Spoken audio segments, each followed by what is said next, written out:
So good afternoon, everyone. I'm Arang Jomraj, and this is my talk for the theme Uncharted Waters, the Unexplored Future of Genetic Engineering. So my topic, the Unexplored Future of Genetic. The only true wisdom is in knowing you know nothing. This is a statement stated by famous Greek philosopher Socrates. I believe it's fitting for today's talk as I discuss the uncharted and unfamiliar path which humans have to cross in the pursuit of perfect genetic engineering. So first of all, what is genetic engineering? To understand this, we need to understand what DNA is. DNA is a molecule that contains the genetic code of organisms and stands for deoxyribonucleic acid. Essentially, it's what codes for our traits such as height and eye color. Genetic engineering is the process of modifying an organism's DNA to introduce new and desirable traits. Many organisms already, from bacteria to plants and animals, have been genetically modified for academic, medical, agricultural, and industrial purposes. Traditionally, humans have manipulated genomes indirectly by controlling breeding and selecting offsprings with desired traits. Genetic engineering involves the direct manipulation of one or more genes. Most often, a gene from another species is added to an organism's genome to get a desired trait. While genetic engineering has definite benefits, ethical concerns surround modifying humans and our food supply. So genetic engineering is possible because the genetic code, which is the way the information is stored by DNA, and the structure of DNA are universal among all life forms. As a result, an organism's genetic code may be modified in several ways. So to quickly bring you up to date with the current progress of humanity, the nucleotide sequence, which is a sequence of molecules called amino acids which make up DNA, can be selectively edited using techniques such as the CRISPR-Cas9 system. These are known as the molecular scissors, and the CRISPR-Cas9 system is defined as an innate immune response that has been co-opted for editing genetic information. But to understand it simply, this system uses an enzyme called Cas9 that can cut two strands of DNA at specific locations in the genome so that bits of DNA can be added or removed. At its current stage, CRISPR-Cas9 has a lot of potential as a tool for treating a range of medical conditions, especially those that have a genetic component, including cancers, hepatitis B, or even high cholesterol. In fact, this technology was a huge recent breakthrough in the field of genetics, and its inventors won the 2020 Nobel Prize in Chemistry for revolutionizing genome editing. Scientists can also insert a gene from one organism into the genome of another, resulting in a transgenic organism. The organism that receives the DNA is considered a GM organism or a genetically modified organism. While genetic engineering can yield new treatments for diseases, it can also be used for other practical purposes. For example, transgenic goats have been developed that produce spider silk in the milk for industrial use. In agriculture, some plants have been genetically modified to improve characteristics, such as nutritional content and pest resistance. This leads directly to my next point and the bulk of my talk, which are the unexplored ideas in the improvement of genetic engineering in the future. I strongly believe that while humanity has made absolutely tremendous progress in the field of genetic engineering, there is still a huge uncharted ocean of knowledge and argument to be made about the positives and effects. To begin with, there are various ethical issues to consider during the progress of genetic technology. Currently, as I said earlier, our knowledge of genetic engineering is only practically being used in bacteria, extremely selective species of animals, and selectively GM plants. I believe that this work is small scale in the present, but without the limits of present technology, genetic engineering will be a field involving the development and safety of everyone on the planet. Society might overcome diseases by tweaking individual genomes or selecting specific embryos to avoid health problems.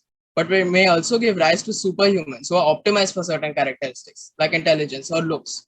This can lead to unfairness and rampant discrimination.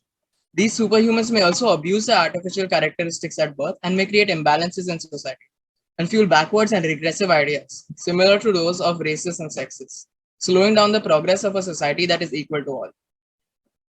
On the contrary, they may also be the ones suffering, as they may be considered impure by humans who haven't undergone genetic engineering and may not be considered as natural beings, instead treated like subhuman cyborgs, forced to be used in militaries and mentally and physically exhausting jobs. Some other ethical implications are that safe testing processes for genetically engineered crops need to take place. This means that the testing process needs to be safe with consequences such as allergies kept in mind. Another ethical issue is the growing of patented genetically engineered crops, such as GM soybean near non-GM crops. This makes it hard to distinguish whether offspring seeds and plants are falling under the patent or not. This is especially difficult as farmers may not be aware of this effect, and that creates a negative ethical implication. Moreover, the GM crops may have patents which make it unclear at to which stage must the farmer respect that patent. For example, should a farmer with patented seeds be responsible for containing patented crops? What is certain is that people will be able to make decisions about their lives in ways that were impossible in the past, where we relied more on random evolution than deliberation. Different groups and societies may choose to pass on and tailor certain traits to their own descendants, and also have the freedom to change any characteristics of their own will, offering them a large range of choices. Another ethical idea can be posed as a connection with nature. Is interfering with natural evolution against nature, and are our scientists biting more than they can chew? The experimentation of gene engineering can lead to unforeseen mutations and lead to unwanted traits forming in the patient, which can pose serious threats to the health of patients and the continued research of genetic engineering. As the mainstream development and implementation of genetic engineering is still quite unmapped by humans, I believe it might be humanity's greatest asset or our greatest mistake. Now consider this future. Unlimited food and resources as all crops, trees, and producer organisms will be genetically modified and optimized for efficient production. Perfect and ideal human health in everyone, the eradication of a multitude of diseases, and everyone will be optimally fit. Human intelligence and labor productivity will be at an all-time high, and famine is non-existent. Sounds like utopia, right? Now consider this. Everything I said about the future is previously true. However, due to unlimited food and practical resources, resource allocation and the entire branch of resource allocation in economics is made obsolete, as everyone will already have all the resources they need. Human societies may embrace pure Marxism, where all resources are shared and people will not strive to work hard, which sounds great for some, of course, but a nightmare for many.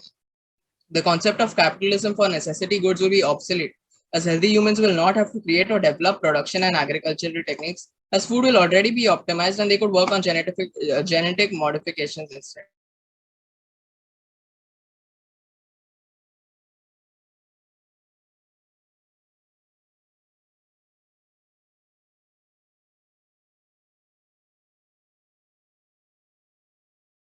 Human exploration in new planets, forests, and all land features of resources will cease to exist. And this one event could decrease the intrinsic curiosity of humans to explore the universe. If humans achieve this dystopia, they may consider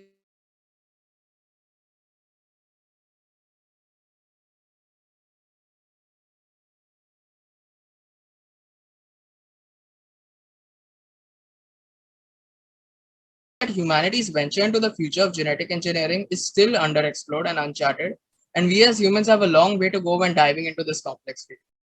Thank you for your time today, and I hope this talk piqued your interest into the modern and up and coming field of genetic engineering. Thank you.